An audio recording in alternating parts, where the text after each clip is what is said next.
First grade. Free kick in at the goalkeeper. Long shot attempted. Oh!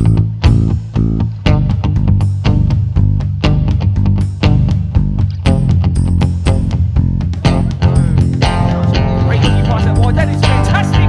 That is sensational. And then the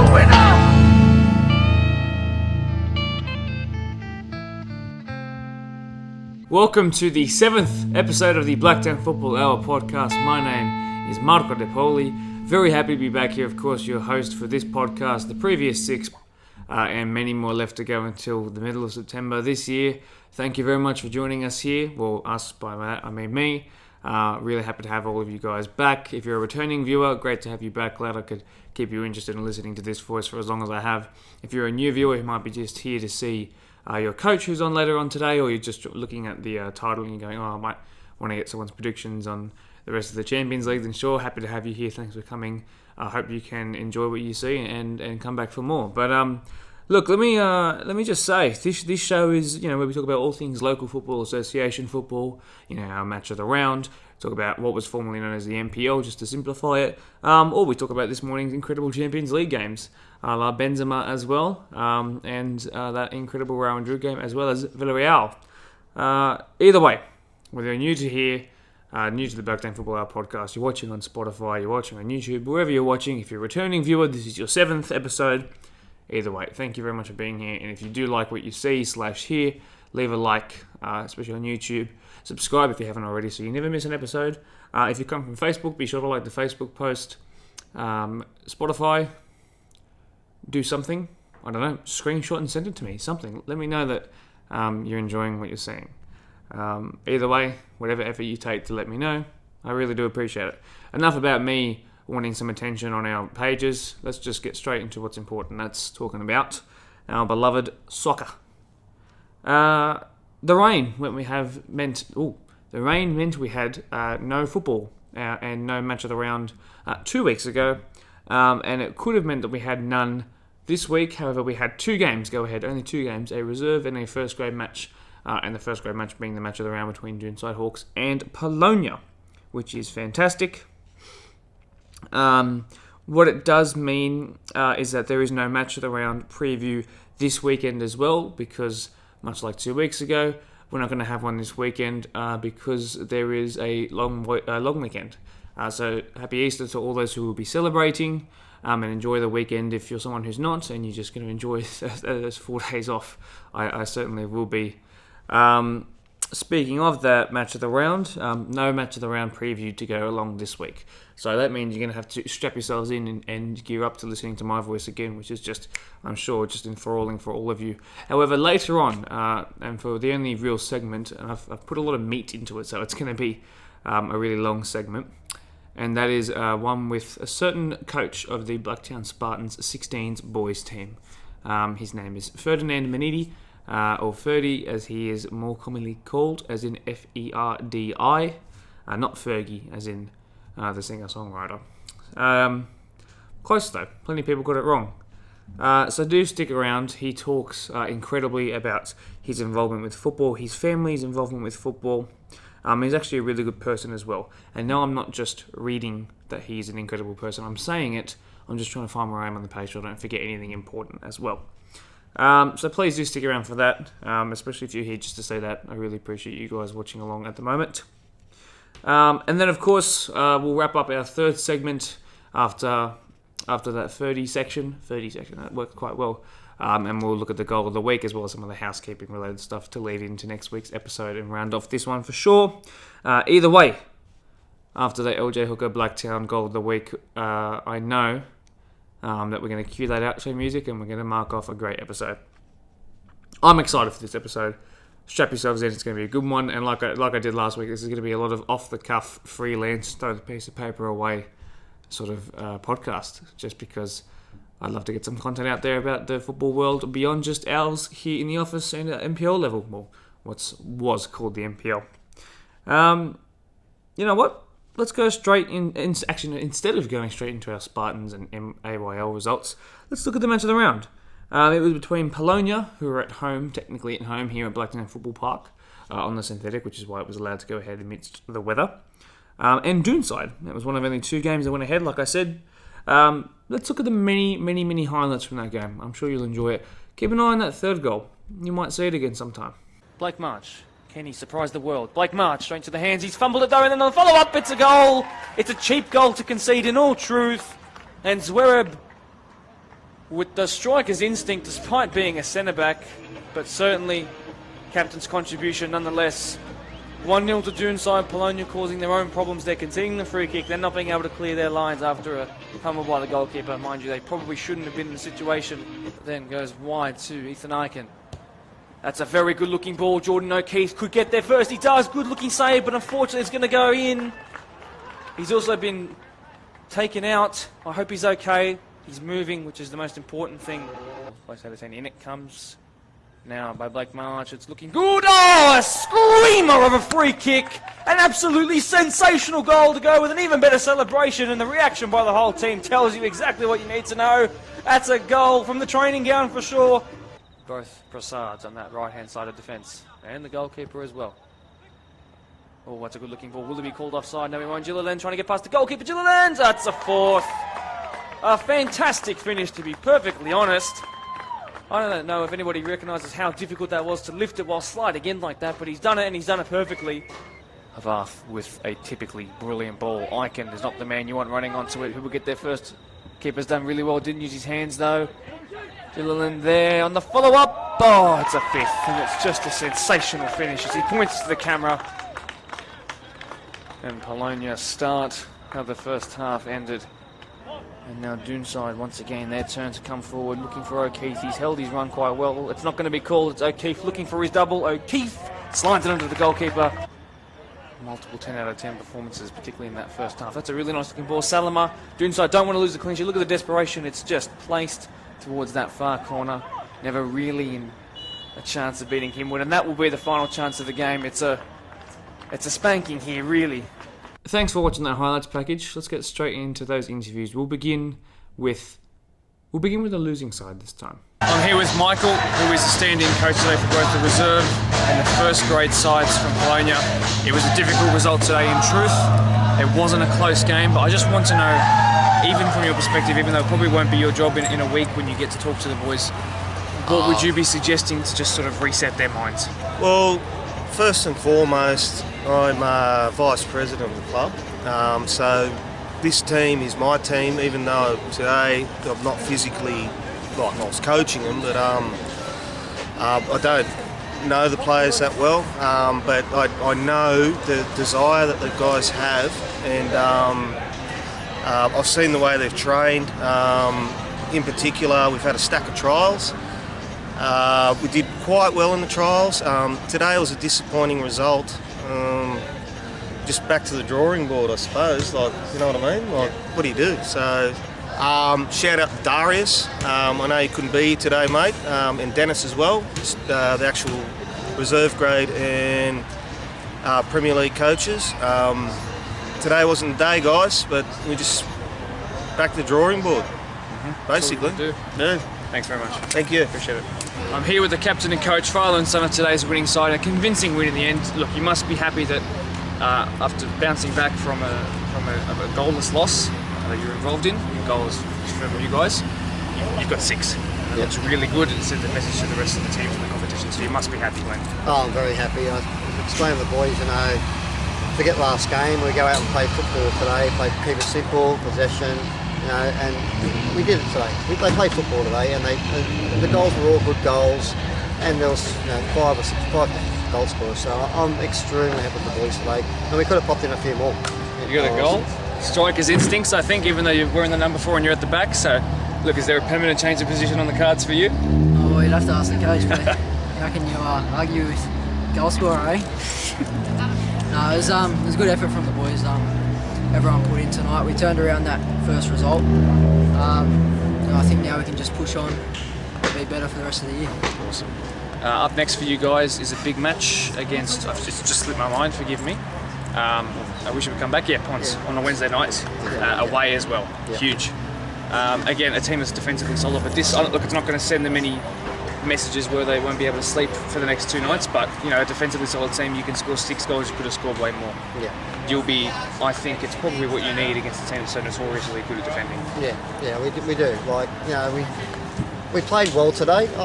We probably took the foot off the pedal the last 20 minutes, sort of thing. We're getting there.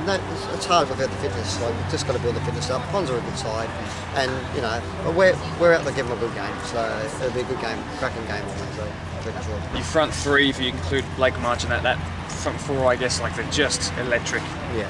They just combine really well, and we talked about that team coming out of transition and into just applying what you've learnt in your time in the second division and now back up.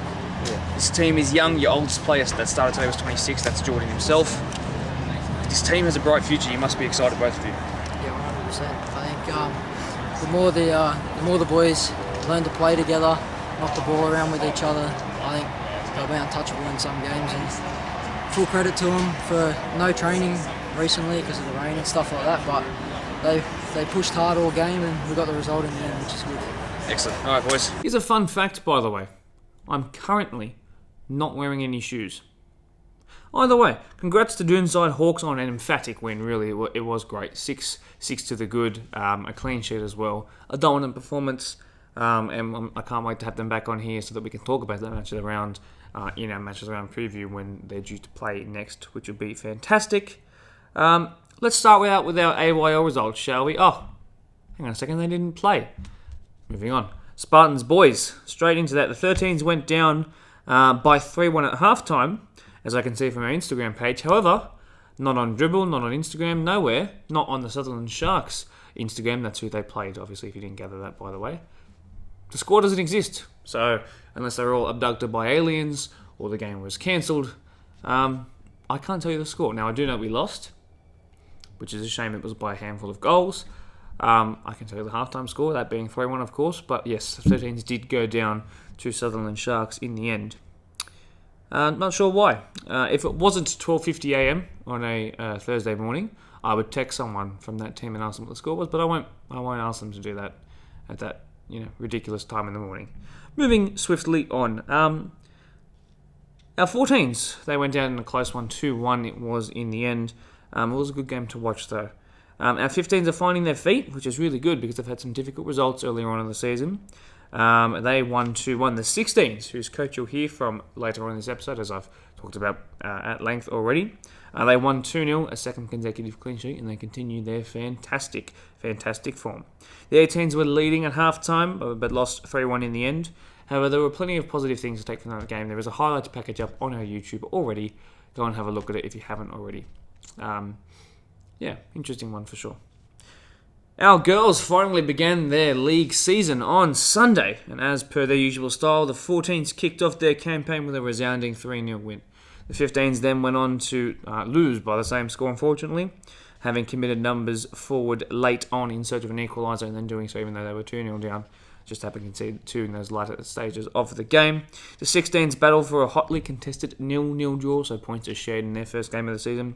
The 18s, who have struggled to put some results together across the board and they have been riddled by injuries in defence as well, which is very difficult for everyone. If you ever play in a team, you know how that's the positions you don't want to lose your numbers in, that's for sure. They went down 2-1 in a really close match, but they have a lot of things to be proud of, for sure. Our reserve grade, unfortunately, went off on the wrong foot, and they went down 5-1.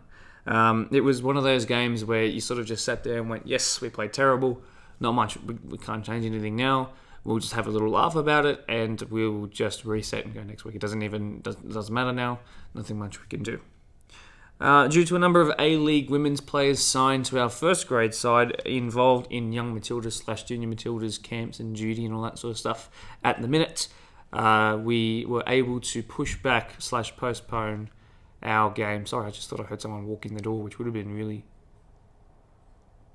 strange at this time in the morning. Yes, so a number of A-League women's players were not able to join, and we've got the match pushed back, which was perfectly fine. So there's no issues with that. It's just what we're going to do. So I'm sure it's going to be a weeknight game here. So make sure you come down and give it a watch. I'll let you know when that's on. Now, answer for that. Oh, time to go to that off-the-cuff section I was talking about, and we rehearsed last week. There's even less stuff written down that I can talk about. I'm more just going to reflect on the games from what I've seen in the time that I spent. I did fall asleep for a little bit, but it was before Real Madrid scored.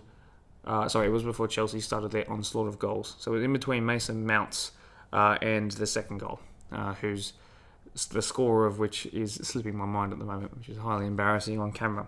Either way, Real 5, Chelsea 4 on aggregate, 3-2 on the night. What a game. Luka Modric, the 36-year-old Croatian midfielder, is just bossing proceedings as per usual. Karim Benzema didn't touch the ball all night, it felt like, and then just did what he's paid to do, which was put the ball in the back of the net when it was pivotal, and it was pivotal. It turned out to be the final goal of a 9-goal thrilling tie. What a match it was. Just fantastic. If you had to pick a player from the two legs that played the best, not N'Golo Kante, that's for sure. He struggled a little bit and gave some things away that he wasn't happy with. If you're going for player of the match, actually, I shouldn't just crap on N'Golo without mentioning something. I think Kovacic was quite good as well, another Croatian midfielder. Havertz, had his chances, but from a Real Madrid perspective, I think from this one game, certainly Federico Valverde, he's played 210 minutes of football in the last, 36 to 48 hours. No, sorry, 72 hours, which is just mind-blowing. Engine can run for days, that guy. Off the bench, Eduardo Camavinga, 19 years old. He's younger than me. Signed from Stade Rennes, from France in the off-season, and has been looking to work his way into the first team. Wonder kid with huge potential. Came into the side to replace what was an angered Toni Kroos. And he came in and actually won the ball off N'Golo, pushed forward, then passed to Vinicius, and Vinicius then crossed the ball into Benzema, and that was the goal that gave Real the lead on the night and then sealed the tie in the end. So, look, Eduardo, fantastic. Fede Valverde, fantastic. But I think you can't really look past the 36-year-old Croatian and the 34-year-old French Algerian, that's for sure. 4 goals for Karim Benzema. Two assists, I think. Not that his assists are anything to really measure the quality of a player of when it comes to Luka Modric. It's more just his involvement in the build-up, kind of like you see with Eduardo Camavinga, but just much more often. Just the pass that leads to the final pass sort of thing. Just fantastic. Amazing to see what they're still doing at their ripe old age and what team chemistry can do. Speaking of team chemistry, you'll get to see that with Ferdy in his chat all a little bit later. So do stick around for that's for sure. Now, Villarreal 2 Bayern 1 on aggregate, 1-1 on the night, an 88th and a half minute equaliser in the night, winner in terms of the aggregate score by Samuel Chukwueze, the Nigerian international, put Bayern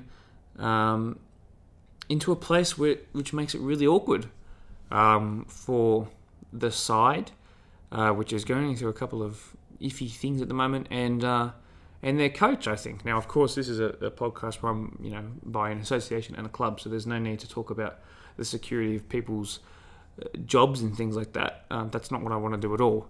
But I will just make mention that it is very un-Bayern-like for them to have lost four games, I think, in the league so far. One of them was a very considerable defeat. Dortmund's only 9 points behind despite having lost, I think, 7 games. They just haven't been that good either. And they lost the DFB Pokal final 5-0, and they're out in the quarterfinals of the UCL, which is unlike, and it was to a team that perhaps they'd expect to beat. It was a fantastic performance by Unai Emery's side.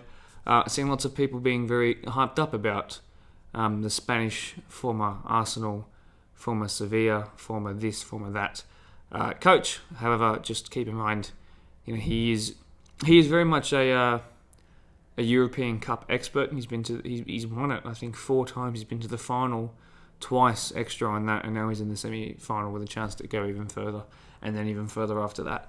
So in the league, though, he does struggle to get his teams beyond sort of Champions League spots. However, he's never really managed a top 2 side. So we'll see. But Villarreal is currently without European competition next year if they maintain where they are, although they have plenty of games left still in the season to try and change that with the teams above them. But yeah, so European competition expert. So if they want to stay in it, certainly it looks like they'll have to continue winning it and win the whole thing in the end. But, I mean, really, Bayern you would expect to have walked all over them, and they talked a big game and unfortunately didn't match it. But I think, like, Villarreal are just an example of what team spirit, and you saw that in the change room afterwards, just the passion and the happiness they had.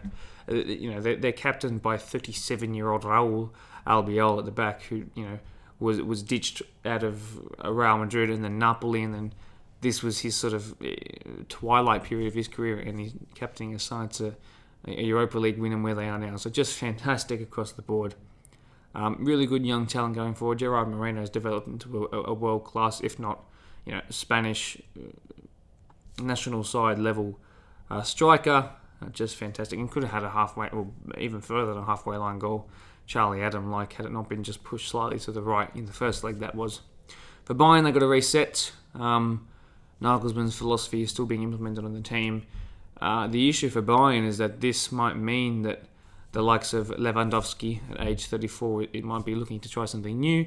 I'm sure he sees plenty of social media criticism regarding the Bundesliga not being the greatest of competitions, which is just a myth again in its own right. But I guess people can say, oh, you need to do it in multiple leagues to be to be considered as this. So maybe that's what he wants to do. Linked to Barcelona, if you pronounce it correctly.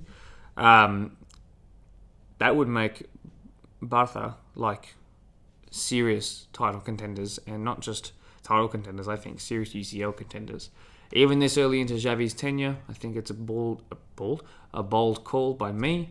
But hey, why not? I could see it happening. Beyond that, I think we should talk about what's happening tomorrow morning, and by that I mean approximately 4 hours from now, when the second round of UCL fixtures are happening. Liverpool then Benfica. Liverpool's currently up 3-1. They're going back to Anfield. I can't see that changing much. In fact, I'm not even going to spend that much time. Although I do like Darwin Núñez, the Uruguayan international left wing / striker. A bit of physicality to him, as well as a great deal of dribbling skill and pace and raw finishing ability. Very talented. Keep an eye on him. Big move coming in the summer, I predict. But yeah, Liverpool will see that out pretty comfortably, especially at Anfield. And then we have Los Rojiblancos versus Manchester City. Atleti hosting Man City. Now, of course, 1-0 in favour thanks to Phil Foden and Kevin De Bruyne in that first leg, but I wouldn't count them out. There's a reason why Diego Simeone is paid, I believe, twice more than the second highest paid manager in world football. He's been there for 13 and a half years now. He knows exactly what, he could cover every blade of grass and tell you how many there are and how many worms live underneath that first layer of topsoil. I'm sure he's just been there for so long. He's part of the furniture and the great history of such an illustrious club. Is it their time to shine in the UCL again?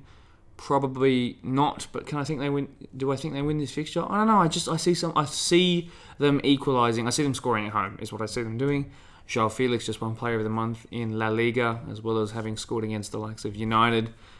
Prior to this, with a fantastic header in that first leg. I do believe it was the first leg. So, João Felix and his Atleti side, plenty of talent there. Can they just break that defensive nous they have, that sort of defensive play style that they're known for, and attack what is one of the best squads, if not the best squad in the world, as we saw in their fixture against Liverpool. Man City are just unbeatable. Certainly for periods of time, there are moments in games where you just no team in history could really counteract them. The midfield just has so much energy in it. They are missing Ruben Dias though at centre back, so we'll see. But they have missed him for a while now, so they're used to playing at least without him. Not like the injury happened last week. So I'm predicting Atletico to go through. No shade to Man City. I just see something happening. It's been a week of upsets. For sure. It's been a Champions League season of upsets and comebacks. So let's see it happen one more time. So that would put Liverpool against Real Madrid, Atletico Madrid against Villarreal. Either way, if Man City win that game instead of Atleti, you could have, theoretically, a Madrid derby final.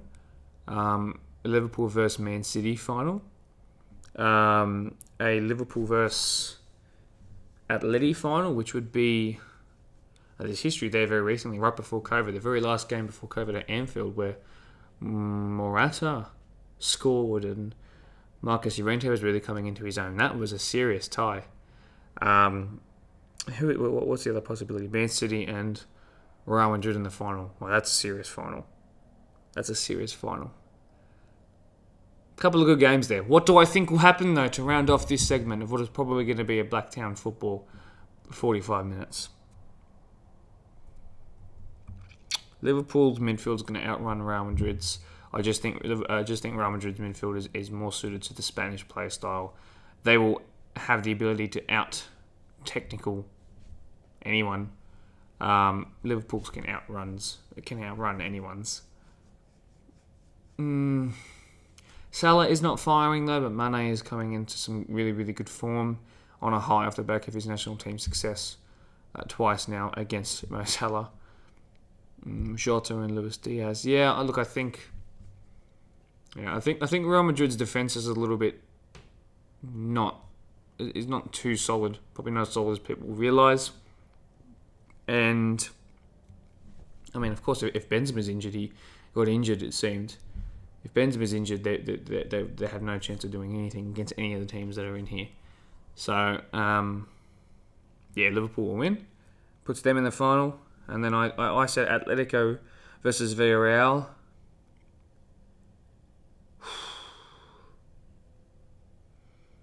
It's hard to look past Man City, even going back a little bit.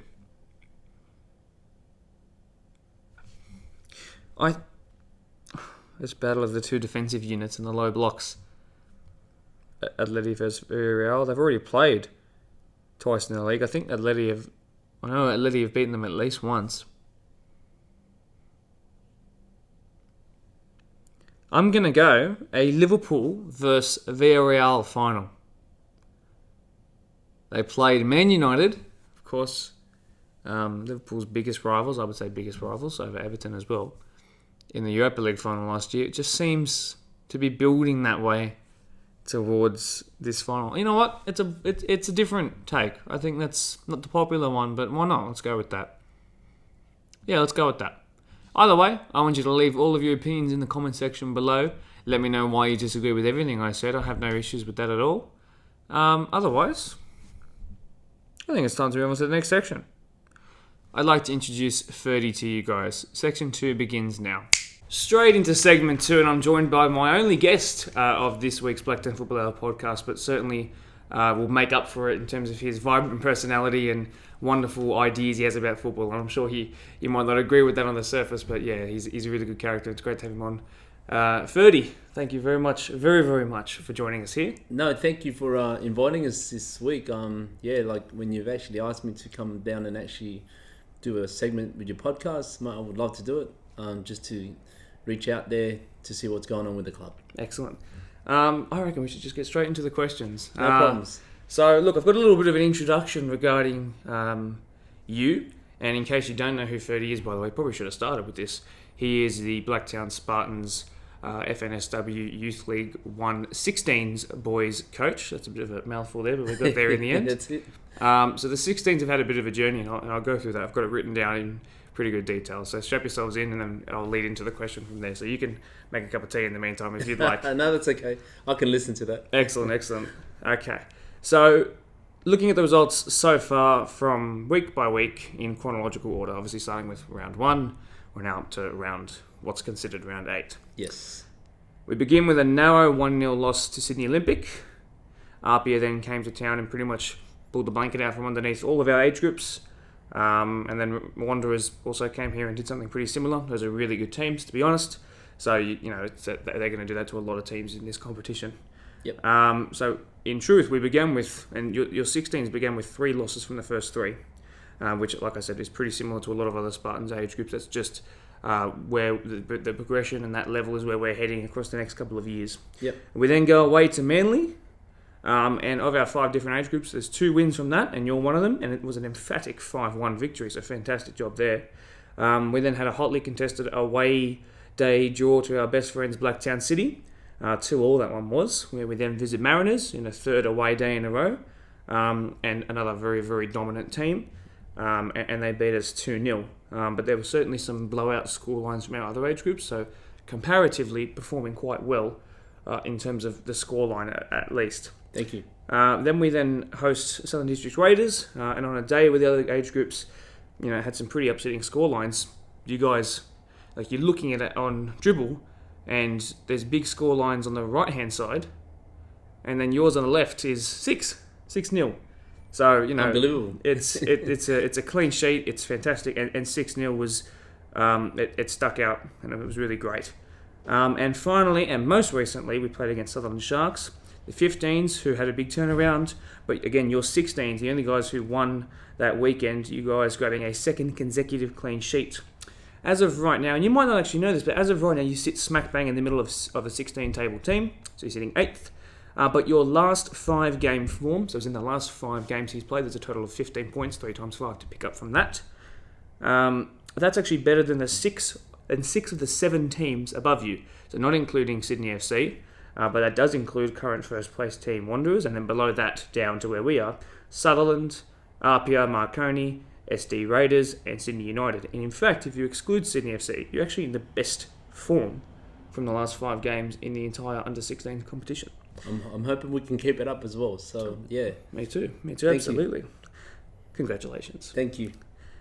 Let's start with your mental aspect, because there's certainly been a change around, a turnaround in form, probably how you approach games.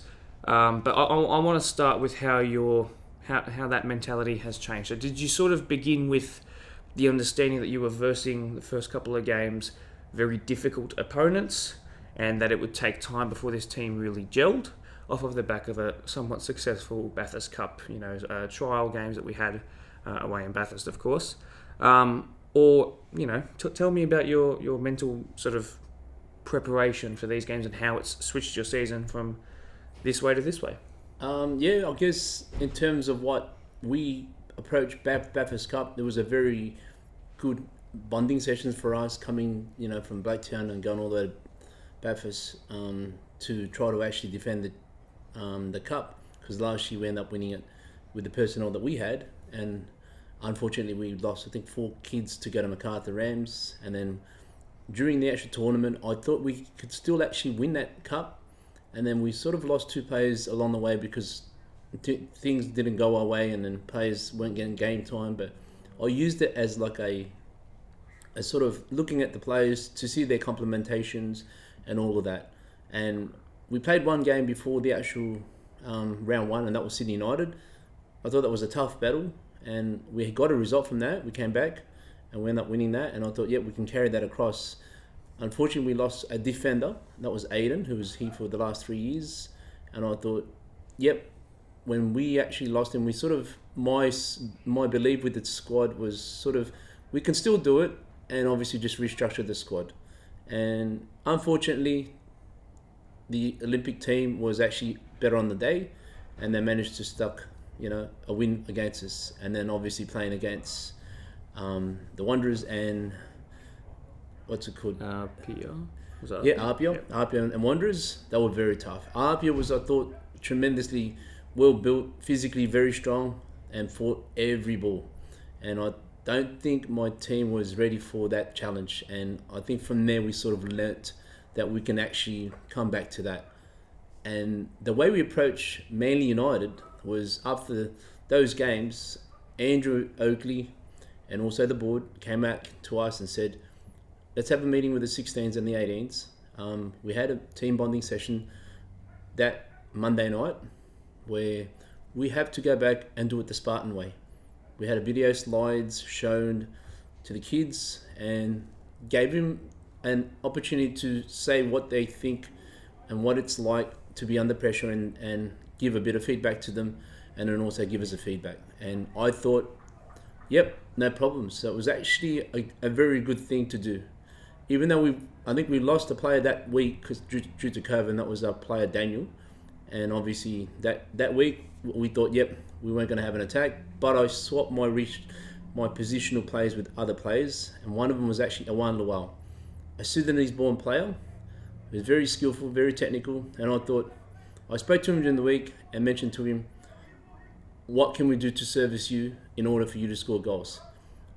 We need somebody to actually feed me all the time, and I thought about it during the week, mixed and matched different players, and that was Thomas O'Brien. Thomas O'Brien is very dynamic, come from Sydney United, and stepped up to that game. And I also placed different players in different positions, just like Kevin and Cooper, who played maybe right back and left back the weeks before, played them at wing, and they did well.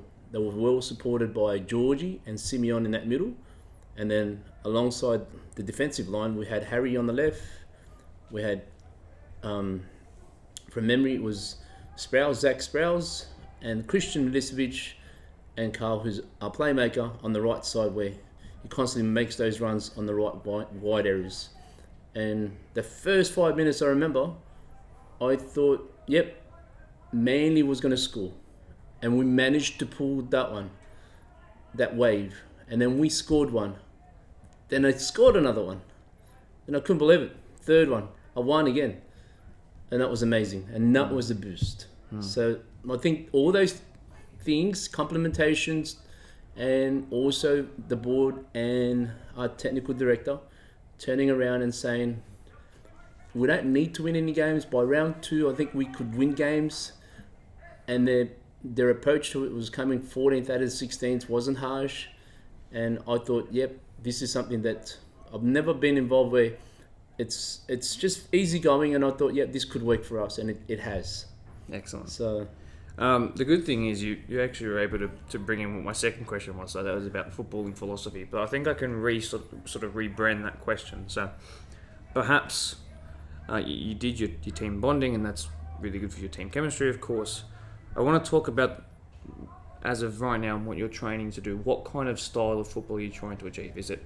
I would imagine that you're not the kind of person who's putting 10 men behind the ball, Atletico Madrid style. I imagine you want to play football on the front foot. So tell me about, well, obviously without giving away anything to your next opponent. Yeah, that's not a problem. Yep.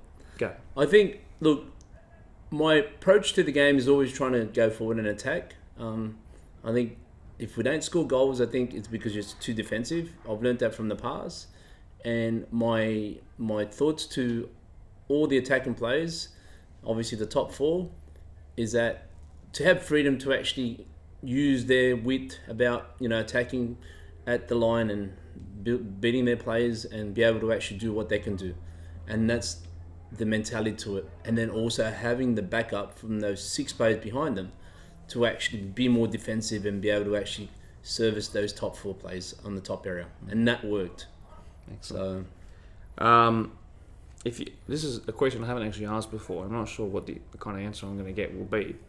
But is there a position, or if there's a mirror position on the field, like a left back and a right back, is there a position on the field that you think is most important to making your team tick, and what is that position? I think at the moment, if our defensive lines, especially our 2 centre-backs, can perform really well, and that's shown in the last 2 to 3 games, we will win games. If we don't concede any goals, Samuel's always been a very good player, and I thought our goalkeeper, who's our captain as well, saved so many goals during the weekend against Sutherland.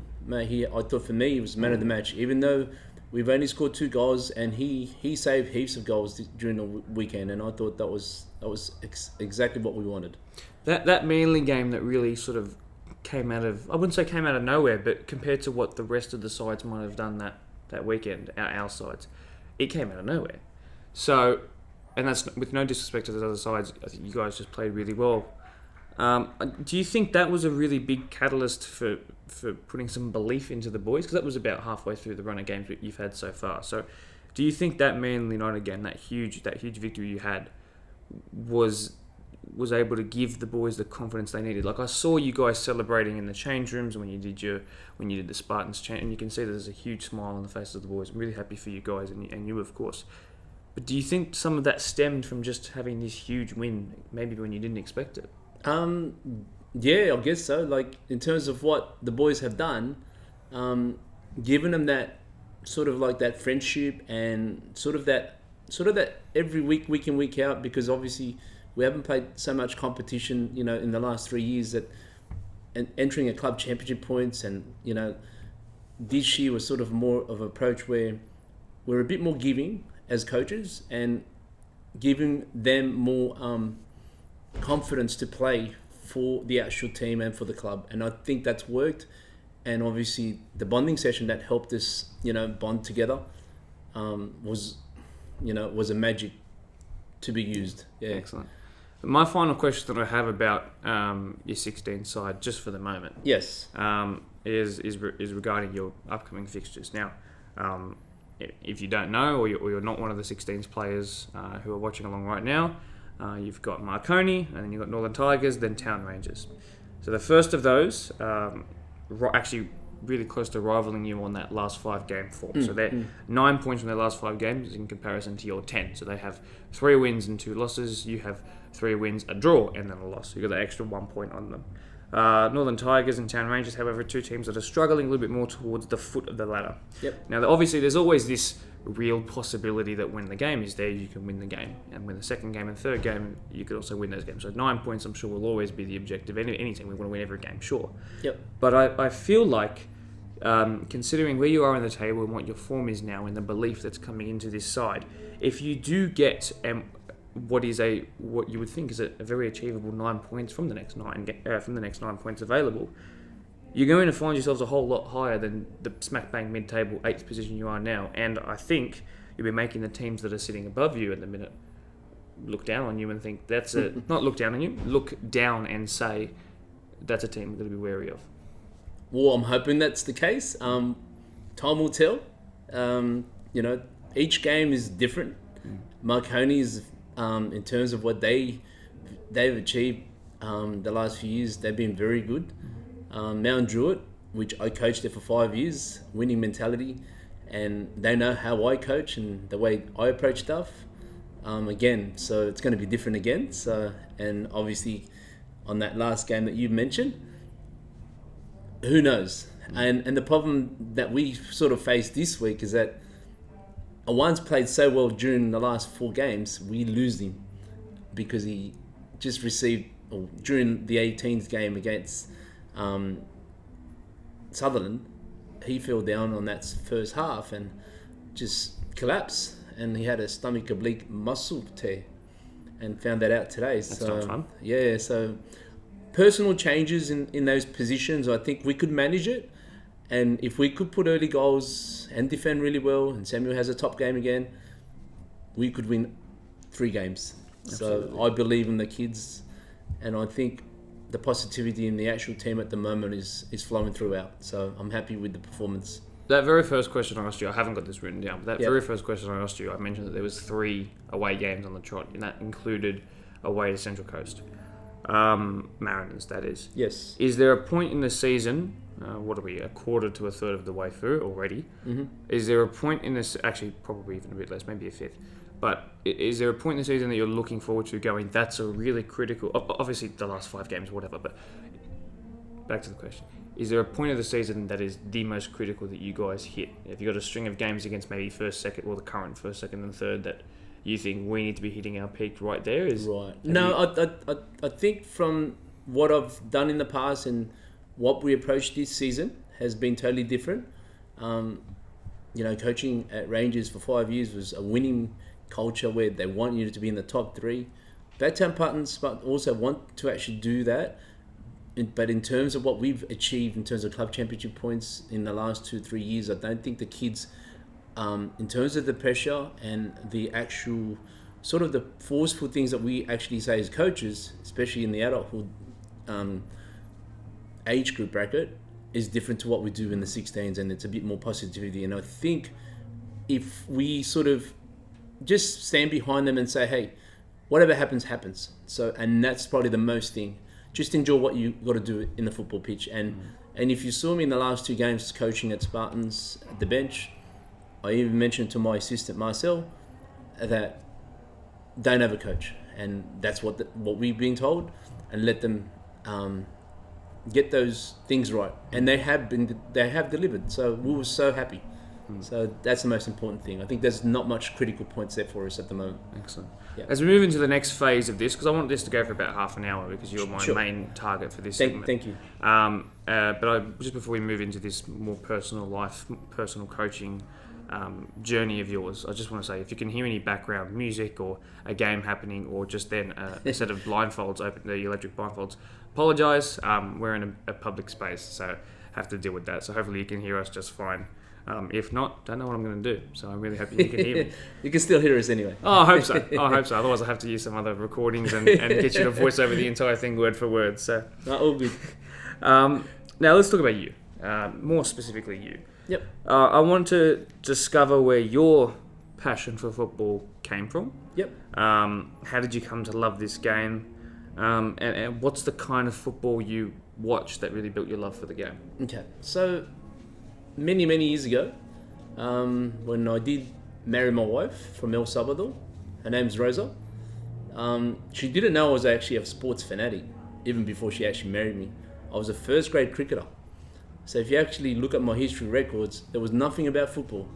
But the thing was, in terms of when I did marry her, she did mention to me, if I did stuck to cricket, I'll give you those paperwork, and that was it. And I sort of learnt that. And then when the kids were growing up, she just mentioned, just do the time with the kids, do whatever. And I think soccer's one thing that I, sort of enjoyed. And I remember my father-in-law, who was from Liverpool, England, big Scouse, was, having a relationship with my mother-in-law. That influenced me as well. He got me back playing football again. He sort of got me back to coaching, and I ended up coaching my youngest, and that's my son Jacob, under sixes in the budgies for Wedderell Park. From there on, I ended up going from Wedderell Park to Sydney United, because a coach from Sydney United was actually the coach for Football New South Wales. His name was Marco Fliferbeek. He coached Jacob to a level where he was good enough to make the state squad, and he did that, and now he's representing the Philippines under 23s. And then lately my daughter as well, playing from Sydney United, going on to Football New South Wales Institute, and now playing for the Philippines as well under for the women's. She sort of made that decision to play for Philippines, and at the same time she also was actually chosen for the Junior Matildas under 17s when the emails came out 2 weeks ago. And I thought she wanted to play for Alan Stajic and Naz, who they're very good mentors, and they've influenced Philippines football to a new level. And I thought, wow, that's amazing. And that's what her decision was, to go with Philippines. And I can appreciate all that. And then me as a coach, I've just been behind them, and my wife Rosa, she's been there, taxi them to the games, especially Michael right now, who's playing under 14s with Spartans. And so things are from there. And the biggest influence, I'll say, would be George Fernandez touring Uruguay for 2 weeks and looking at Montevideo and having the actual tournaments here and there, and looking at the World Cup holders back in the day and getting that influence. My son Jacob travelled with me, and that's where I picked up the fashion. And then coaching at Mount Druitt as well, we also toured Portugal. 2 weeks, we went to FC Porto. We also travelled to Benfica. We also travelled to Sporting Lisbon, where it's like a back of Richmond, and they had fields like Western Wanderers headquarters right now. It was amazing. And they're the things that have sort of got back to me and said, wow, I could actually pass this on to all the kids and the players in Sydney. And that's what it comes down to. Well, you mentioned your daughter Chantel, who's playing for that Philippines squad right now, and they're playing just behind us. Well, not exactly not behind this, but quite literally at Wanderers Park next door very recently, up against Fiji. I was at that game. I was fortunate enough to be there. Very entertaining. I was amazed, like, when you were there. So I know. yeah, I saw you then waving the flag, and then someone offered me a scarf, and it's still sitting in the. I've got one to give to my sister as well. So, you must be proud. I am. So I'm speechless at the same time, and I'm hoping, so the team could, win more games. So I'll be happy when that happens again, and hopefully things will go right for her. And yeah, season's still a long way, and hard work pays off. So For sure. that's it. For sure, fantastic. Let's speak about that Philippines women's side now. So we've got the Women's World Cup next year. You guys that team is there. Yep. You've already shocked the world. Let's not forget about that Asian Cup run. Obviously a game against Australia as well. I think most Australians who haven't been following who's heading the Philippines side would be wondering, perhaps why that score wasn't different. I think it was 4-0 in the end, but that team has potential. And we've seen it here on how they attack and how they play this brand of football. It's probably not common in this part of the world. So, look, Stadge at the helm, Naz, as you mentioned as well, and Stefan, who is the TD Women's here, is now doing his own role there as well. So you've got some fantastic names and names from around here as well, which is great. So, look, how much are you looking forward to being able to watch? Was it appropriate to say homeland representing? Yeah, I was very, how do you say, I didn't have to travel for once. I've been looking to actually go overseas in the last 2 years, because the last time I travelled was in Vietnam, looking at my son and watching him playing against Vietnam and Cambodia in the AFF under-19s. And then I said, when's the next one? And then obviously COVID hit. I was supposed to tour Portugal as well in 2020, and all I can do was actually stay in Sydney. And then having that World Cup here this next year, I'll be supporting the whole squad. I'm happy that the girls are getting backed up by team manager Jeff Cheng, and he's a really good man. So I think that's one thing that sort of influenced all the girls to actually play for higher realms, I can say. And Alan Stajic, magician. Oh yeah, for sure. Yes. Absolutely. Good to see him doing so well and the team performing so well. Like, seriously, if you come and watch it, and they are playing here at the moment as part of their camp. Again, if you can hear some really loud music right now, we'll try and raise our voices above it.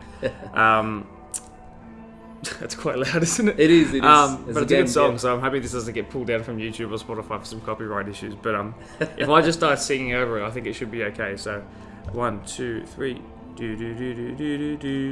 Anyway, back to the point. So anything's possible with that team. It is. It really is. Back to the 16s.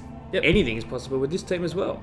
That's it. And I think a bit of luck, and just, in terms of being, responsible for their roles and trying to do the best things for the squad and complementing each other and backing up for each other, I think we could do well. So that's my comment to these boys. And if I don't say anything, I think they're doing a lot of good things. Good. Yes. I just have to go back to the song. This is quite right here, right now. Is literally the song of what early World Cup before I was born. I think it might have been 98. But anyway, 98. Was that France 98? France 98. 98. Yeah. I just bring back good memories that I've gone back and looked at. Obviously, I wasn't alive, but anyway, let me bring it back to Spartans for this last question, because I think we're getting close to that 30-minute mark. Sure. When you set goals at the start of the year, I'm sure they were, that maybe the first couple of games the boys might have thought that's not attainable. Now, that thought is gone. So, tell me about what your goals are for this season that you sort of set with the manager, the assistant coach, and the boys. What did you guys come up with? Okay, so the very first thing I think that comes to my mind is obviously staying in Division 1, NPL 1. I think we could stay in League 1 for the boys, for the youth. It'll be good for Spartans Club, and I'll attract a lot of good players for next season.